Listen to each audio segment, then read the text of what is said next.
राधे राधे। मैं हूँ आपकी अपनी स्टार सीकर एस्ट्रोलॉजर। तो आज हम बात करते हैं माँ राधे रानी की। क्यों प्राकट्य हुआ है माँ का, और माँ का क्या यहाँ आने का, इस धरती पर प्रकट होने का क्या उद्देश्य था। तो हम जो राधा नाम लेने से ही हमारे मन में एक आनंद का उत्साह उत्पन्न हो जाता है, एक आनंद उत्पन्न हो जाता है और हमारी आत्मा जैसे तृप्त हो जाती है। तो राधा क्यों प्रकट हुई, श्री राधा रानी का यहाँ प्राकट्य क्यों हुआ, मैं आपको बताती हूँ। एक बार जब समुद्र मंथन हो रहा था तो सभी देवता समुद्र में से जो जो चीजें निकल रही थी वो सभी असुर और सुर ले लेते थे, और जो उस वस्तुएं ऐसी होती थी जो असुर ले लेते थे। लेकिन तभी वहां से अमृत का कलश निकला, जिससे अमर होने का, जिसमें वरदान छुपा था। जब अमर कलश उत्पन्न हुआ तब दो जो छल करके देव राहु और केतु, जिन्हें हम आज ग्रह रूप में मानते हैं, वो भी वहां छल करके बैठ गए और देवताओं का रूप धारण कर लिया। तब मोहिनी रूप भगवान विष्णु ने अपना प्रकट किया, और वो मोहिनी रूप इतना मोहक था कि कोई भी उसको देखकर मोहित हुए बिना नहीं रहा गया किसी से भी। तो 33 कोटि जो देवता थे वो भी भगवान विष्णु के मोहित रूप पर इतने मोहित हो गए कि उन्हें इतनी आसक्ति हुई कि काश ये हमारी पत्नी बन जाए। लेकिन सूर्य देव एक ऐसे देवता थे जिन्होंने विष्णु भगवान के मोहिनी रूप को देखकर उनके मन में ये हुआ कि काश ये इतनी सुंदर कन्या, इतनी सुशील कन्या मेरी पुत्री रूप में मेरे घर में जन्म ले। तब क्या हुआ, सूर्य देव के जो मन की इच्छा थी, ये जैसे ही विष्णु भगवान के मोहिनी रूप को पता चला तो उन्होंने तभी अपने नेत्र उठाकर भगवान सूर्यदेव को देखा। तो भगवान सूर्यदेव ने उनको प्रणाम किया और उनसे प्रार्थना की कि आप मेरी पुत्री के रूप में मैं आपको प्राप्त करना चाहता हूँ। तो पुत्री के रूप में प्राप्त करने के लिए मनुष्य का जन्म तो लेना ही पड़ेगा। तब भगवान विष्णु ने कहा कि अगर वैसे तो मुझे सभी लोग अपने पुत्र रूप में प्राप्त करते हैं, क्योंकि विष्णु भगवान को पुत्र रूप में ही सबने प्राप्त किया है। एक पुत्री रूप में प्राप्त करना तो बहुत कठिन बात है।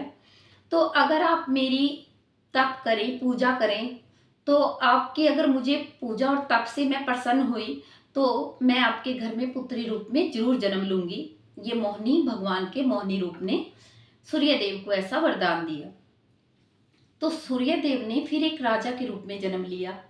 उस जन्म में भी उन्होंने इतना खूब तप, दान, पुण्य सब किया, लेकिन भगवान ने उनको पुत्री रूप में उनके घर पर प्राकट्य नहीं किया। तब अगला जन्म सूर्यदेव ने लिया और वो लिया वृषभानु का जन्म।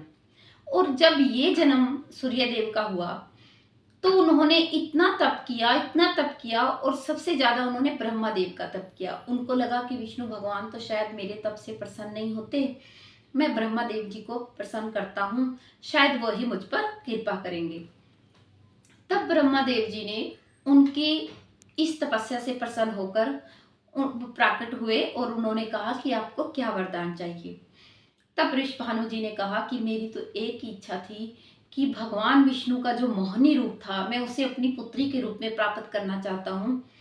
तब ब्रह्मा जी ने कहा ये वरदान तो सिर्फ विष्णु भगवान ही आपको दे सकते हैं, मैं नहीं दे सकता क्योंकि ये मेरे हाथ में नहीं है।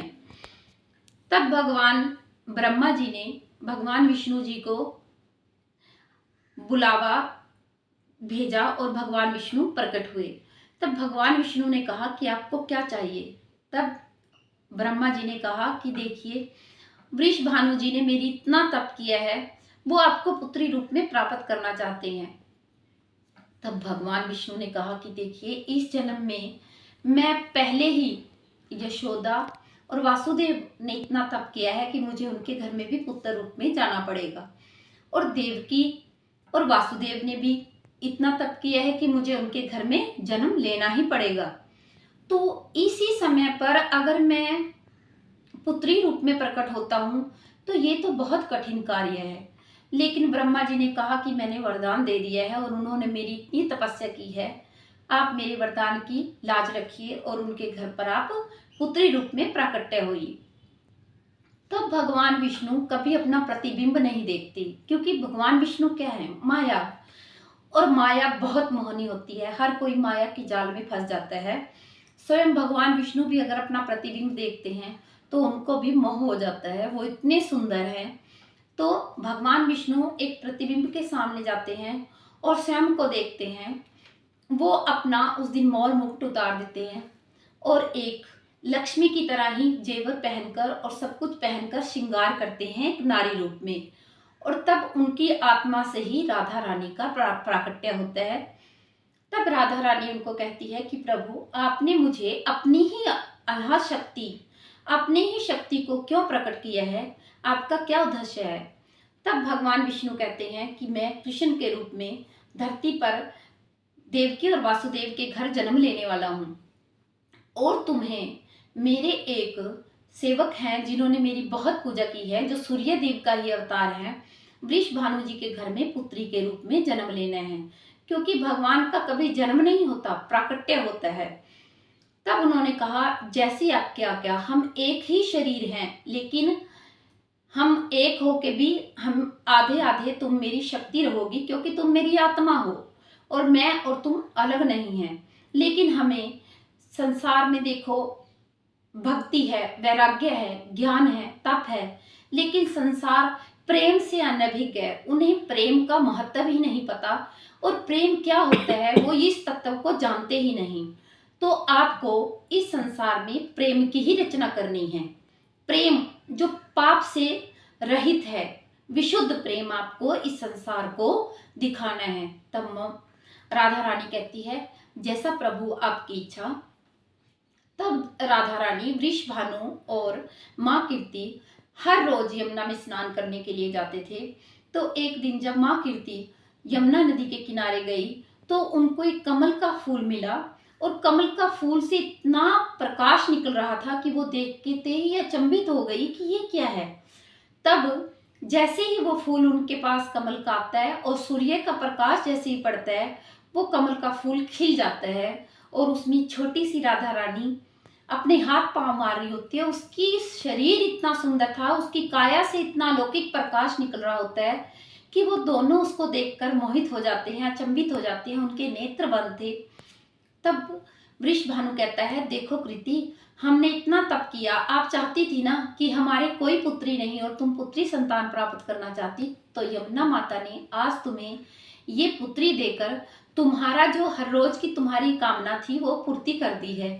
तब वृष भानु और माँ कीर्ति राधा रानी को अपने घर ले आते हैं और उनको पुत्री के रूप में पालते हैं।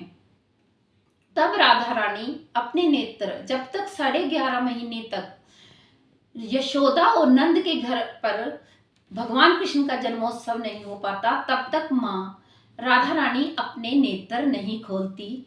और वो जिस दिन नंद बाबा का और राधा रानी का गांव गोकुल से 7-8 किलोमीटर पर ही राधा रानी का रावत गांव है, जहां पर राधा रानी का प्राकट्य हुआ था। तब जब उत्सव में सबको न्योता भेजा जाता है तो वृष भानु जी को भी न्योता भेजते हैं और वृष भानु जी और माँ कीर्ति अपनी पुत्री को लेकर नंद बाबा के महल पहुंचते हैं। और जैसे ही गुटमन करके राधा रानी भगवान कृष्ण के पल्ले के पास जाती है तो उनकी नेत्र खोलकर उनको देखती है। तो दोनों के नेत्र जब मिलते हैं तो राधा रानी के नेत्र खुल जाते हैं और उस दिन से ही सभी लोग कहने लग जाते हैं कि राधा रानी को तो सिर्फ भगवान कृष्ण से ही प्रेम है, तभी तो वो किसी और को देखना ही नहीं चाहती थी। और क्योंकि आत्मा कौन है? आत्मा राधा रानी है और शरीर भगवान कृष्ण है, वो दोनों एक हैं। तो आत्मा बिना शरीर के कुछ नहीं देख सकती, इसीलिए राधा रानी ने तब तक अपने नेत्रों को नहीं खोला जब तक उन्हें भगवान कृष्ण के दर्शन नहीं हुए। तो आज हम जब राधा राधा जपते हैं तो हम अंतर मन से कृष्ण कृष्ण ही जपते हैं। तो राधा रानी और कृष्ण बोलते हैं तो हम एक नाम जपते हैं, किंतु राधा कृष्ण बोलते हैं तो हम उस अलौकिक प्रेम का नाम जपते हैं जो इस संसार को प्रेम का महत्व समझा के गया और जिसने इस संसार में विशुद्ध प्रेम की रचना की।